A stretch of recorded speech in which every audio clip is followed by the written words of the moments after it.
Banishing is an old kind of term of art, and the idea was to send it away or send someone away. Judicious. You have to be careful with this because frequently this is in the midst of conflict, and when there's conflict, there's hurt feelings, there's woundedness, there's anger, which is protecting you from the hurt feelings.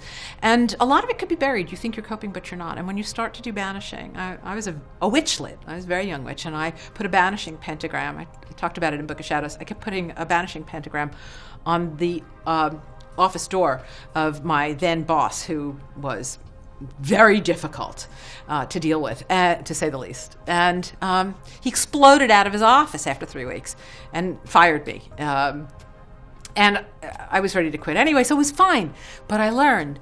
I thought I was very calm while I was doing it. And in fact, I was calm while I was doing it. But I was also very hurt and tired and exhausted and frustrated. And a lot of that emotion had to have been fueling the banishing pentagram because he reacted in kind. He responded, with a lot of anger himself. So you want to be careful when you start to move into banishing. It is appropriate, however, in situations of tremendous injustice, cruelty,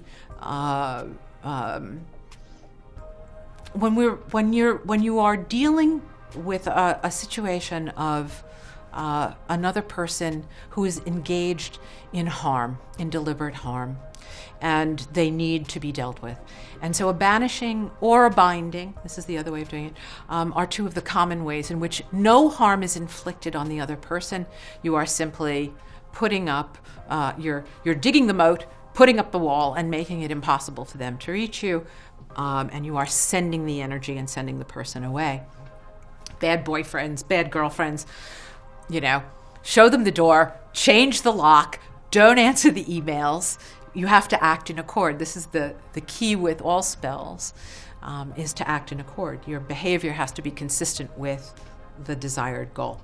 So, and you don't always need to use spells. Sometimes you can do this in very practical, real-world, simple ways. Say goodbye, be consistent, change the lock. But if you want to do a banishing or you want to do a binding where you're dealing with something more serious, a very simple banishing, you take a little bit of the cayenne pepper, which has this very hot energy, right? So you don't want it to be your energy, right? And we temper it, right? We temper it with a little bit of sage, which is a purifying herb. You can grow it in your garden, or you can get it out of your kitchen cabinet, right? In this case, I'm just going to grind it right in the palm of my hand. Just a little bit. Normally I'd use a lot more, but right, that's enough. You don't need a lot. I would mix it together, and this way I'm going counterclockwise, which is the direction of banishing. It's called widdershins.